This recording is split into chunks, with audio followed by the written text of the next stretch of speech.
Ai, desculpa que acabou o meu limite de gravação e eu não vi. Então, continuando. Depois que você pegou os patriarcas, você pega a lei. Aí você vai lá, estuda o tabernáculo que Deus mandou Moisés construir, estuda ali quando ele se manifestou para eles no Sinai, dá uma olhada nas leis, isso é muito importante, por mais que não esteja mais sendo usado por nós, tem muita revelação lá nas leis, muita. Então seria bom você dar uma olhada, dar uma analisada, entender por que Deus pedia, para quem que eram as leis, o povo que não era povo de Deus, o que acontecia com esse povo, sabe? Dá uma pincelada, assim, uma olhada também, estuda sobre os reis.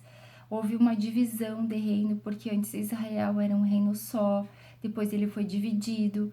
Depois que esse reino foi dividido entre o reino do sul e do norte, que é Judá e Israel, aí depois houve a queda dos dois reinos, isso é muito importante. Aí começou a vir as profecias messiânicas, dá uma olhada em Isaías, como ele vai começar a apontar para Jesus. Também você pode começar com o Novo Testamento lendo João. Aí você faz uma comparação com as palavras de Jesus. E aí a Bíblia, lembra que quando eu mostrei minha Bíblia, os endereços que tem embaixo, ele mostra os contextos do Antigo Testamento, junta esses textos para você começar a compreender. E o que eu indicaria? Eu, por exemplo, eu pego um caderno para cada tema e depois eu faço subdivisão. Essa história de você simplesmente só pintar a Bíblia, que nem minha Bíblia, ela tá tão grossa que já tem mais coisa dentro do que um livro. Então, tudo bem, é legal você pintar a Bíblia, como eu falei, você acaba chamando a atenção de você mesmo para alguns temas, né? Então, por exemplo, eu vou pegar aqui o meu Apocalipse para mostrar para vocês. Ela tá pintada, ela tem muitas informações de endereço, tem muita coisa contida aqui, tem muito post-it, muita coisa, ó, imagem, coisa arada. Só que nada adianta se ficar só aqui. Você tem que pegar esses estudos que você pegou e passar para algum outro lugar. Desta forma, você vai conseguir fazer um panorama bíblico, que é mais ou menos assim, eu montei um bem pequenininho em relação à vinda de Jesus, um rascunho mesmo, só para mim me identificar. Faz um panorama assim, tá? Tipo, ó, coloquei algumas imagens e coloquei algumas datas e tal, e conforme eu vou recebendo a revelação do Espírito Santo, com respaldo bíblico, nada do que eu acho, eu vou colocando aqui, vou fazendo alterações, algumas coisas eu errei, outras coisas eu entendi, outras coisas eu entendi mais ou menos, então tinha alguma outra coisa para acrescentar, então eu vou refazendo esse panorama. Então faça isso, para você ter uma ideia, quando você fala em questão da Bíblia, da Palavra de Deus, do poder de Deus, principalmente no verbo, que indica tudo a Jesus, você vai ter uma mentalidade diferente. Você mais ou menos na tua cabeça vai conseguir traçar ali de Gênesis, Apocalipse um panorama, tá? A ideia seria essa. Agora, para os que já não se satisfazem mais com isso e querem algo melhor, eu falaria, vá para as profecias, vá pro Apocalipse. O Apocalipse, ele é um livrinho que ele aparece primeiro no trono de Deus, na mão direita de Deus, com 7 selos fechados. Depois aparece na mão daquele anjo forte, sem os selos, ele já está aberto. E Jesus, que é aquele anjo forte, dá na mão de João, né? E fala para ele, coma, e depois profetize para os reinos e as nações, né? O que ele está querendo falar ali? É o que eu quero chamar a atenção de vocês. A Bíblia, ela é um conjunto de histórias, de acontecimentos que já se passaram. Mas o Apocalipse, ele é um resuminho de tudo o que vai vir baseado no que já aconteceu. Sim, é um quebra-cabeça baseado em cenas que já se cumpriram.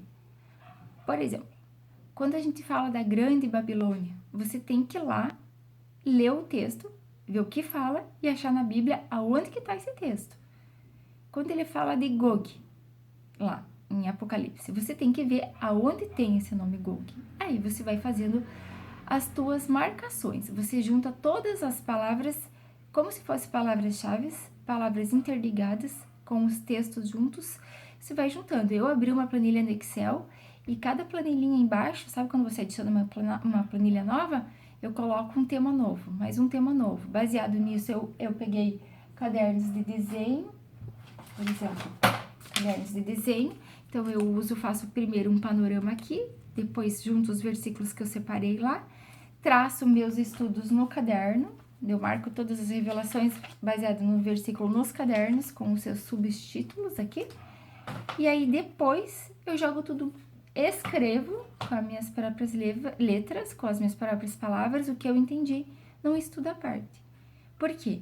É como eu falei, se você ficar só sublinhando os textos e ficar marcando endereço, por exemplo, deixa eu ver se eu consigo mostrar aqui na minha Bíblia alguma coisa.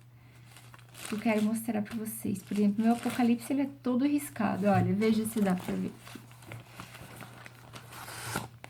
Ó, tá vendo? Ele tá cheio de endereço, cheio de endereço. Esses endereços aqui, ó, eles só vão ficar aqui, não vai adiantar de nada eu juntar com o texto, se eu não transcrever eles e entender o que eles querem dizer. Então, para você entender, isso que eu falei lá no começo, em termos de profecia, eu não vou te indicar se apoiar em estudos de outras pessoas, nem nos meus. Por quê? Deus, ele vai dar revelação para você.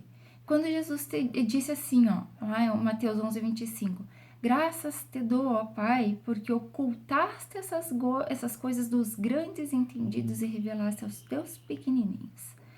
Sabe? Então, eu acredito no meu coração e tenho testemunho disso, que Deus, ele dá revelação para aqueles que querem, para aqueles que não têm vergonha de falar, eu entendi isso, mas estava errado, para aqueles que têm coração puro e querem compreender, chegar à plenitude do conhecimento do Senhor Jesus, que é o que ele pede na Bíblia, né? Então, eu espero que eu tenha ajudado vocês com isso. Então, não se esqueça, tem 3 tipos de estudo. Os que não conhecem a palavra, que é o leito espiritual, separe um caderno com versículo. Os que estão indo para a sopinha, que já entenderam do leitinho espiritual e querem mais, faz um panorama bíblico do teu jeitinho, sem, não acrescenta muitas informações, porque vai dar um nó na cabeça. E aí, depois, você vai para Apocalipse. Aí você vai começar a juntar de tudo um pouco. Aí tu vai ficar um bom tempo em Apocalipse, porque o Apocalipse, ele junta a Bíblia inteira. E é maravilhoso. Então, é isso, gente. O que eu quero falar é que, assim, não tem como permanecer em estudo sem obediência da palavra de Deus, sem oração, sem intimidade com o Espírito Santo. A gente precisa fazer isso, porque senão não tem como você ter uma vida só de estudo sem oração. E só oração sem estudo também não dá. Tem que ter os dois completos. Aí você vai conseguir chegar lá. Eu espero que eu tenha ajudado. Eu faço a minha forma dos meus estudos assim, juntando o contexto, montando esse grande quebra-cabeça e explicando as revelações que Deus me deu. Porque depois, se eu não explicar, eu já fiquei muito tempo achando que eu tinha entendido. Daí quando eu chegava num versículo, que eu falava, meu Deus, olha isso daqui. Daí quando eu vi, eu já tinha lido, já tinha tido essa revelação, porque eu não marquei. Eu precisei ler, reler um monte de vezes. Então, como eu falei, não esqueça de escrever as revelações que Deus deu. Escrever significa explicar, não separar só o versículo e sublinhar, entendeu, né? Então tá bom. Que Jesus te abençoe sempre.